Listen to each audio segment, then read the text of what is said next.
이 그리스도인에게 있어서 가장 위험한 유혹이 뭐겠습니까? 그것은 연예인병입니다. 자신이 중심이 되고 싶다는 이러한 생각이 가장 위험한 생각이 아니겠습니까? 물론 자기 PR을 하고 자신감을 갖는 것은 좋겠지만 이런 연예인병은 사실 공동체에 있어서 그다지 유익이 되지 않는 경우가 많습니다. 단체 춤을 이렇게 준비를 하는 과정에 한 안무가가 자신을 중심으로 마치 솔로 가수가 백댄서에게 이 백댄서를 꾸며주는 것처럼 자기만 드러나게 이 춤을 만들었다가 그 춤에 있어서 심사위원회에 있어서 전혀 좋은 평가를 받지 못하고 탈락한 적을 본 적이 있습니다. 이건 목사님들도 마찬가지입니다. 이 목사님의 말 한마디가 얼마나 큰 영향력을 가지고 있습니까?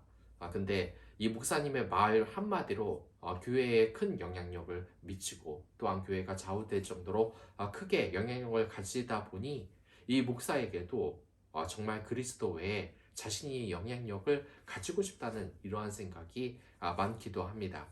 그렇기 때문에 더 간 목사님들은 어디로 갑니까? 바로 자신이 예수다. 자신이 이제 그리스도 교회 그 목사가 아니라 사이비의 교주가 되는 것 아니겠습니까? 그렇기 때문에 이단이 얼마나 위험한지 그들이 중심에 가지고 있는 이 생각을 가지고 있기 때문에 이러한 일이 생기는 것이 아니겠습니까? 그런데 이 바울에게는 이런 일이 없었겠습니까? 그가 비록 살아생전 그 예수님은 보지 못했지만 여러분들도 아시다시피 환상으로 천상에 계신 예수님을 보고 만 것입니다. 여러분 TV 한번 봤습니까?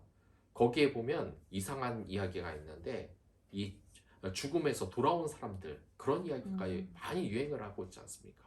내가 사후세계를 경험해 봤다. 천국을 봤다. 지옥을 봤다. 이런 간증이 이어지고 이런 사람들이 너무나 그 체험이 놀라워서 1, 2년 평생 동안 이 천국 강연 또한 지옥 강연을 여러 곳에서 이야기하고 다니지 않습니까? 바울에게도 이런 일이 있었던 것입니다. 그는 비록 살아생전에 육체를 입고 계신 이 땅에서 걷고 계신 예수님은 보지 못했지만 천상에 계신 예수님을 보고 이 눈이 멀었던 것입니다. 이 멀었다는 것이 사실 이해가 되긴 합니다. 우리가 하나님을 제대로 똑바로 보지 못하는데 이 예수님을 보고 눈이 멀었다는 것은 정말 엄청난 경험이 아니겠습니까? 너무나 강한 빛, 너무나 선한 빛을 가진 예수님을 보면 이런 느낌이 아니겠습니까? 우리가 생각해야 될 것은 이 바울이 3일 동안 눈이 멀었는데 이 눈이 멀었다는 것이 아무것도 보지 못했다는 말 그 자체가 아닙니다. 오히려 하늘의 것을 보기 위해 눈이 멀 수밖에 없었던 것입니다. 우리가 하나님께 기도할 때 어떻게 기도합니까? 세상 것과 단절을 하고 골방에서 눈을 감으면서 하나님과 함께 기도를 해야지 하나님과의 대화 또한 이 성령님과의 대화가 더 잘 될 수 있듯이 이 바울의 눈이 멀었다는 것은 이제 내 눈을 세상을 보는 데 보지 않고 오로지 하늘의 것만 볼 수 있게 그런 상태가 되었다는 것입니다. 마치 영화 볼 때 어떡합니까? 영화 볼 때 핸드폰 보면 그 사람 어떻게 됩니까? 만약 뒤통수를 맞지 않는 것도 다행 아닙니까? 핸드폰만 보면 안 되고 그 시간은 영화만을 볼 수 있는 그런 에너지를 쏟아야 되는 시간 아니겠습니까? 바울도 마찬가지입니다. 이 3일 동안 눈이 멀어갔다는 것은 아무것도 보지 못하는 상태로 이 답답하게 살았던 것이 아니라 하나님의 영화관, 하나님과의 둘이 이 면담 장소에서 천상의 것을 보기 위해서 이렇게 있었기 때문에 눈이 멀었다는 것은 오로지 하나님만 볼 수 있는 3일의 놀라운 체험을 했다는 것입니다. 그것을 말하고 있는데 그 바울이 있었던 곳은 바로 삼천이었습니다. 하늘에는 세 가지 하늘이 있는데 첫 번째로는 일천이 있습니다. 그것은 우리가 바로 고개를 들으면 보이는 이 푸른 하늘을 말합니다. 그리고 두 번째는 이천이 있습니다. 이 이천은 푸른 하늘 너머로 광대한 우주를 뜻합니다. 그리고 마지막 삼천이 있습니다. 이 삼천은 세 번째 하늘로 하나님이 계시는 천상의 나라라고 할 수 있습니다. 우리가 흔히 부르는 천국, 바로 그것입니다. 이 삼천층을 본 이 바울은 얼마나 놀랐겠습니까? 우리 같으면 어떻겠습니까? 이 천국 보고 왔다. 당장 넥타이 메고 이 방송국에 연락해서 내가 이런 천국을 보고 왔다. 이렇게 이야기를 하고 싶지 않겠습니까? 내가 정말 이 대단한 경험을 했다. 너희들은 모르는 이것을 나는 안다. 이러한 말을 좀 하고 싶지 않겠습니까? 근데 놀라운 것은 바울은 이런冲동을 많이 견뎌냈다는 것입니다. 사실 우리가 남들과 다른 체험을 했다면 이것을 얼마나 자랑하고 싶겠습니까? 사실 이건 부끄러운 일이지만 한국 교회에서도 많이 벌어지고 있는 일입니다. 사실 이 신비주의가 한국주의에 들어오고 나는 예수님과 이야기를 해봤다. 예언을 할 줄 안다. 이런 거를 자랑거리로 가는 이런 성도들이 얼마나 많아졌습니까? 나는 주님과 이야기를 해봤다. 저는 한 성도들하고 이야기를 하는데 그 성도가 다른 성도들을 깔보면서 나는 예수님과 얘기를 해왔는데 예수님이 엄청 유머 감각이 많으신 분이다라고 이야기를 한 적이 있습니다. 저의 눈에는 그게 별로 좋아 보이지 않았습니다. 마치 다른 성도들은 하나님과 교류를 할 수 없는데 나는 하나님과 직통전화로 맨날 옆에 두듯이 대화를 한다는 그런 자랑이었기 때문에 그렇습니다. 이런 게 우리 교회에 많은 해악으로 들어온 시기가 있었습니다. 이 거대한 집회나 찬양 콘서트에도 이러한 말이 많았는데 찬양 인도자가 내가 지금 하나님의 음성을 듣고 있다. 하나님이 지금 이렇게 말을 하신다. 마치 전화기에 대고 이야기하는 것처럼 이 신비주의가 마치 대단한 능력이나 또 예언하는 능력이 엄청난 능력이라고 잘못 착각했다는 것이 많다는 것입니다. 하지만 우리가 생각해야 된다는 것이 있습니다. 예언이나 신비적인 능력은 언젠가는 다 사라질 능력입니다. 가장 중요한 것은 바로 사랑입니다. 3천만큼의 사랑이라는 것입니다. 이 사도행전을 보면은 이 바울은 3천의 하늘을 봤습니다. 얼마나 하고 싶은 얘기가 많았겠습니까? TV에 나와서 한 6시간, 8시간, 10시간은 천국에서 내가 3일 동안 경험한 이야기를 이야기하고 싶지 않았겠습니까?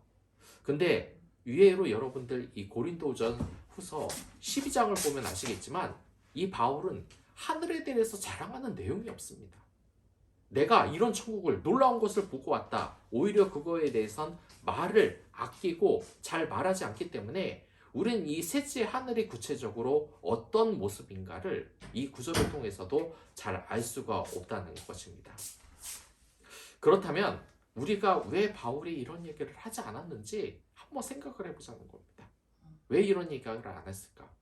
첫 번째는 중요한 것만 얘기했기 때문입니다. 여러분, 이 성경이 두께가 두꺼우면 어느 정도입니까? 한 이 정도 아닙니까? 근데 이 우주의 비밀, 그리고 하늘의 원리, 그리고 이 세상의 진리를 만약 기록한다면 어느 정도가 되겠습니까? 이 정도 두께가 되겠습니까? 안 됩니다. 여러분들 도서관 한번 가보셨습니까? 그 수만 권의 책들, 수십만 권의 책이 있음에도 불구하고 우리는 아직 궁금한 것이 너무나 많습니다.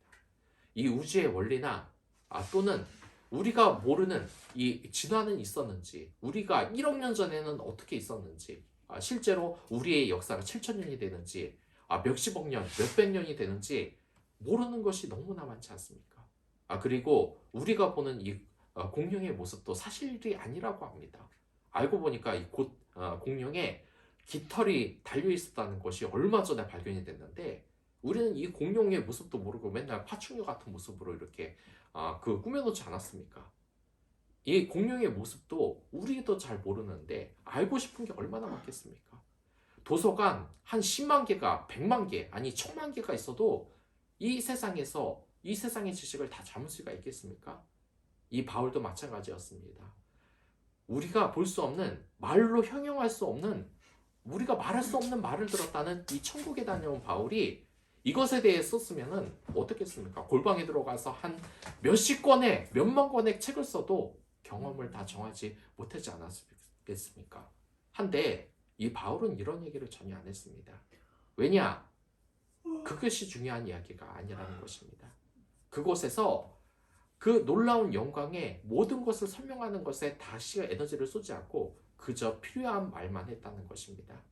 그리고 두 번째는 이 바울이 자신을 온유하고 겸손한 태도로 유지를 했다는 것입니다. 이런 환상을 본 사람은 크게 자랑하리라 우리가 생각하기 쉬운데 바울은 1절에서 생각 보면 알겠지만 무익하게나마 내가 부득불 자랑하노니. 무슨 말입니까? 나는 이 환상을 봤다고 자랑하고 싶지 않다는 얘기 아닙니까? 그러니까 겸손한 이 태도로의 주목을 해야 된다는 것입니다. 왜냐? 잘못되면 하나님이 주목을 받는 게 아니라 천국에 다녀온 바울이 그 이야기의 중심이 되지 않을까 해서 이렇게 나오는 것 아니겠습니까? 이것은 바로 영광 받으실 분이 하나님밖에 없다는 바울의 겸손한 태도가 여기서 나타나는 것입니다. 그리고 바로 이러한 것이 그리스도의 사랑이라는 것입니다. 3천만큼의 사랑, 3천청에 달아온 이 바울은 하나님의 사랑을 3천만큼 사랑했는데 그 사랑이라는 것은 하나님을 이용하는 것이 아닙니다.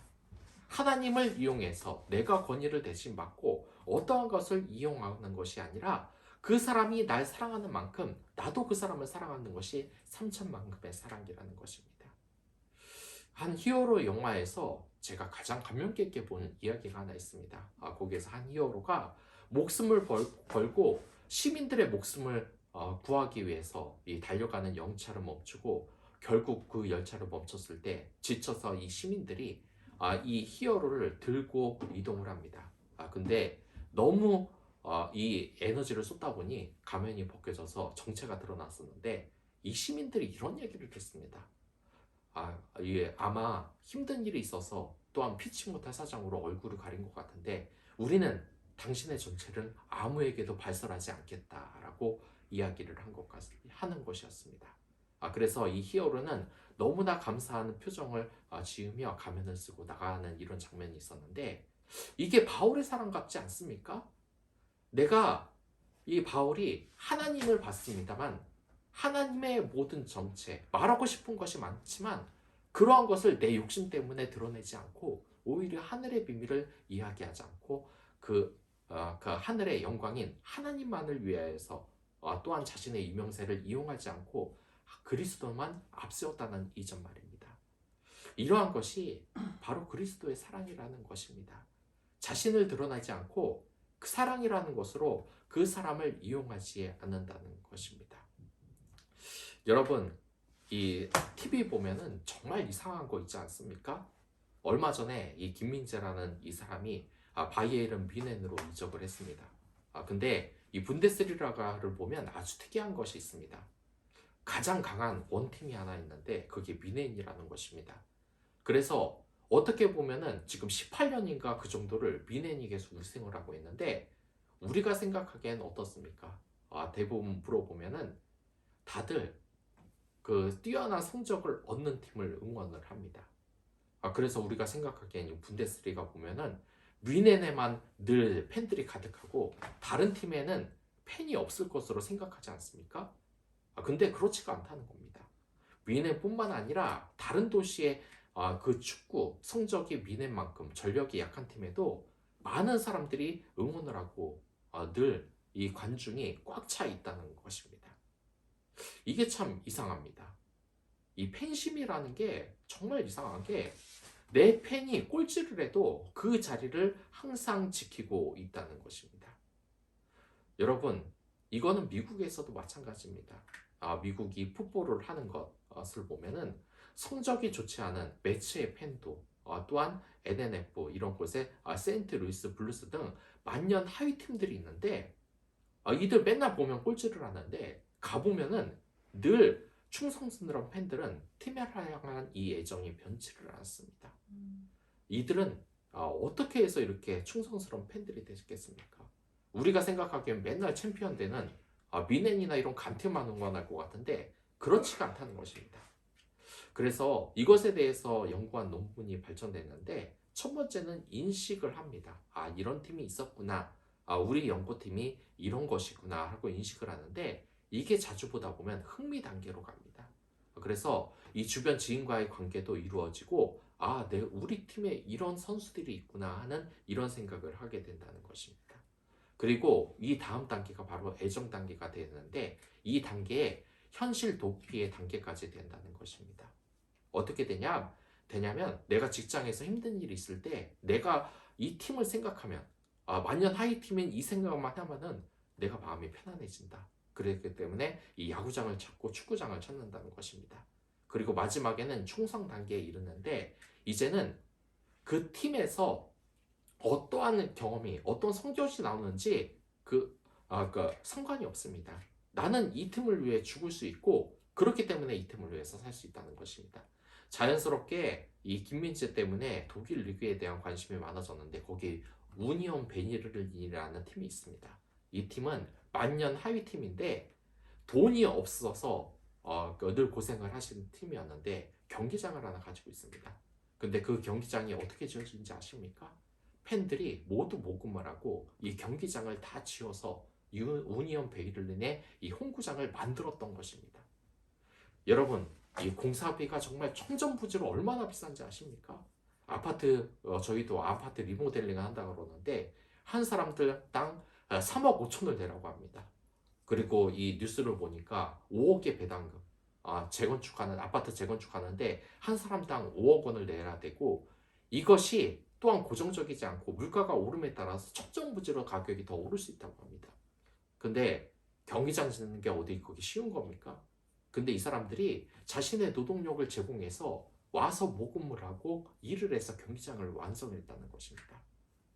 그래서 요즘 세대에서 이 사업을 하는데 가장 필요한 게 무엇인지 아닙니까? 바로 충성팬을 만드는 겁니다. 해당 스포츠 산업을 소비하는 데 있어서 그 인구의 약 20% 정도가 이 충성팬이라고 합니다. 하지만 그 20%의 힘이 정말 막강하다고 합니다. 한번 충성의 단계로 들어선 이 사람들은 팀을 절대로 떠나지 않고 충성심의 깊이가 정말 어마어마하다는 것입니다. 그래서 이 사업을 하는 사람들도 기업들도 누가 중요합니까? 충성스러운 팬이 중요합니다.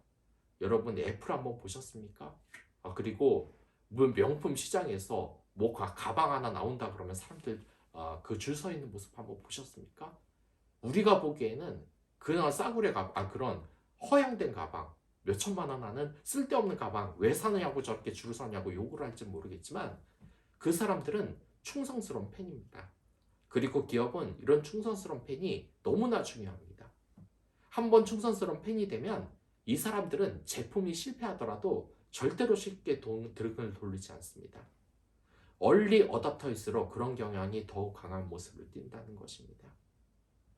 그런데 우리도 역시 그렇지 않습니까? 나에게 충성하는 사람이 있었으면 좋겠다. 나만을 사랑하는, 나만을 바라보는 사람이 있었으면 좋지 않겠냐라는 생각을 늘 우리가 가지고 있지 않습니까? 그게 바로 하나님의 사랑이라는 것입니다. 우리가 어떤 성적을 내는지, 이 세상에서 어떤 영복을 받는지, 또한 이 인생 성적표에서 어느 정도의 성적을 받는지에 따라서 이 사랑이 달라지는 것이 아니라 하나님은 우리의 그냥 충성스러운 팬이라는 것입니다. 그렇기 때문에 우리도 주님을 사랑해야 되는 것인데 우리가 주님에 대한 이 사랑도 똑같이 조건 없는 사랑이어야 된다는 것입니다. 주님을 위해서 뭘 얻을까? 사업 떡상하게 해주세요. 주식 떡상하게 해주세요가 아니라 그 사람을 위해서 모든 것을 희생할 수 있다는 것입니다. 여러분 여기에 보이는 이 바울이 어떤 사람이었습니까? 자신의 모든 희생을 감내하고 또한 순교를 한 사람입니다. 주님을 위해서 바라는 것이 없었다는 것입니다. 예전에 제가 이 대학교 시절에 학생 정보 이 등록을 위해 서무과에 간 적이 있습니다. 그때 이 서무에서 저와 똑같은 이유로 많은 학생들이 서 있었는데 그들이 한 이야기가 기억이 납니다. 이들은 무슨 이야기를 했냐면 잠시 휴학을 한다는 것입니다. 저와 같은 이유였습니다. 근데 저는 이 군대에 가기 위해서 휴학을 하는데 그 친구들 이야기를 들어보니까 해외 연수를 위해서 휴학을 한다는 것입니다. 그때 왜 그랬는지 모르는데 제가 미숙한 탓이겠지 봅니다. 정말 화가 났습니다.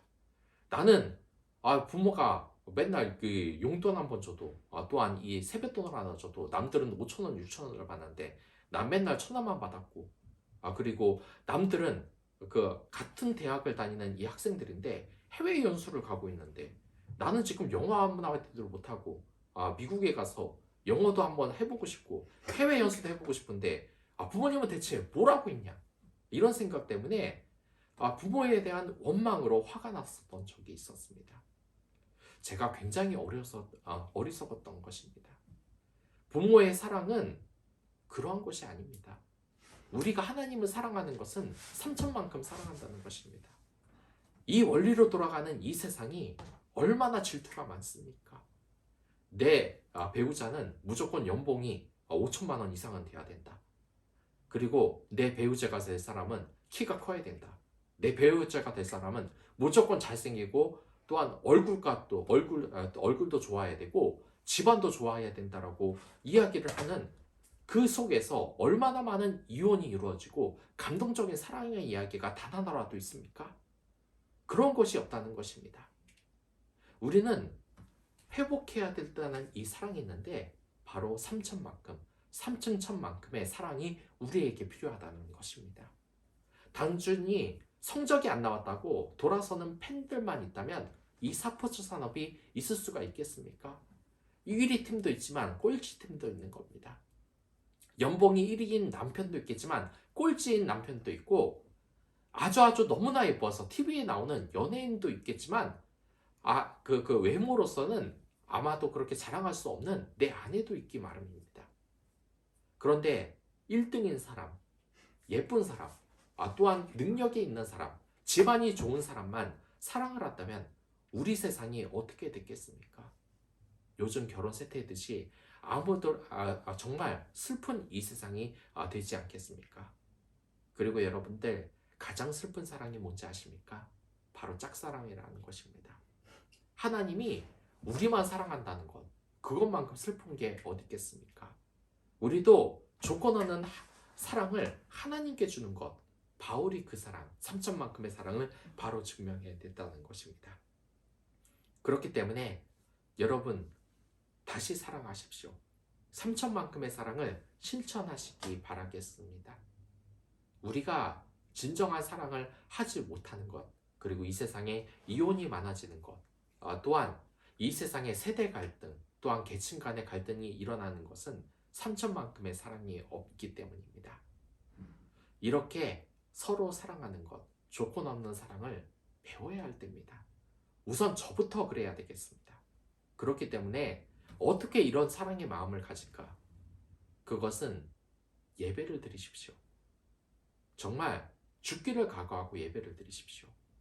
뭐 예배는 중요한 것이 아니다. 그런 말은 필요 없습니다. 제가 아는 지인은 어떻게 연애를 했는지 아십니까? 첫사랑을 어디서 했냐면 채팅에서 했습니다. 근데 그 채팅을 하고 사랑하는 마음이 들어서 어떻게 됐냐? 이 친구가 제가 정확하게 형이었습니다. 아르바이트를 해서 돈을 모아서 제주도에 비행기를 타고 그 사람을 만나러 갔던 것입니다. 이 채팅이 왜 이루어졌겠습니까? 제주도에 사니까 자주 만날 수가 없으니까 이루어진 겁니다. 물론 채팅에서 만나긴 했지만 저는 그 사랑이 잘못된 사랑이 아니라 오히려 고귀한 사랑으로 보였습니다. 사랑하는 사람을 위해서 아르바이트까지 하고 일까지 하면서 그 비싼 비행기 값을, 그때는 제 형이 있었던 그 시대에는 저가 항공이 없었습니다. 대한항공을 탔어야 되는데 비행기 티켓 값만 10몇만 원이 했습니다.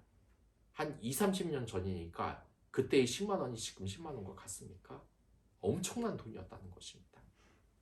그리고 그 형이 나중에 그 정말 사랑을 했지만 이 제주도에 있는 그분이 헤어지자는 말 때문에 헤어졌고 이번에 또 사랑을 했는데 어떻게 또 사랑을 했냐? 이번에도 채팅으로 사랑을 했습니다. 근데 이번에는 누구를 사랑했느냐? 내가 부산에 있는 여자를 사랑했습니다. 그거 말이 됐다는 거 같습니까? 막 이거 부산 왔다 갔다 하려면 얼마나 힘듭니까? 이거 요즘 막 세태들 주변 사람들 이야기 듣는 막 그런 얘기가 납니다. 나는 서울에 살고 있고 또한 이 여자친구는 고양시에 살고 있는데 고양시에 가기 뭐니까 문자로 날려가지고 여기까지 와서 나를 봐라. 자신이 고양시에 간 적은 한 번도 없답니다. 이런 이야기가 나오는데 부산까지 간다. 이게 어디 보통 사람입니까? 근데 이 주변에서 저도 참 나쁜 마음을 가졌던지 오히려 그 사람의 사랑을 칭찬해 주지 않고 욕을 했습니다. 흉을 봤습니다. 그리고 주변에도 여학생들도 흉을 봤습니다. 그 오빠는 사람이 착착해서 고생이라, 걱정이라고. 나중에 이용당할 것 같아서 걱정이라고. 근데 정말 그 부산에 있는 그 자매와 결혼을 했습니다. 그리고 그 결혼한 모습을 보면 누구보다 행복합니다. 이게 진정한 사랑이 아니겠습니까? 나는 사랑에 대해서 다 안다. 그렇기 때문에 결혼 생활에 대해서 잘했기 때문에 남자는 무조건 돈을 벌어야 된다. 여자는 집안이 좋아야 되고 머리가 똑똑해야 되고 그리고 인물도 어느 정도 돼야 된다. 마치 사랑에 대해서 잘 안다고 이야기를 하지만 우리는 삼천, 그 하늘을 천국을 보지 못한 사람들처럼 진정한 사랑도 모르고 있고 살았다는 것입니다. 바울이 삼천을 보고 그 진정한 사랑에 빠졌듯이 우리도 이제 삼천만큼 사랑하는 진정한 사랑의 가치를 알아야 될 때가 온 것입니다.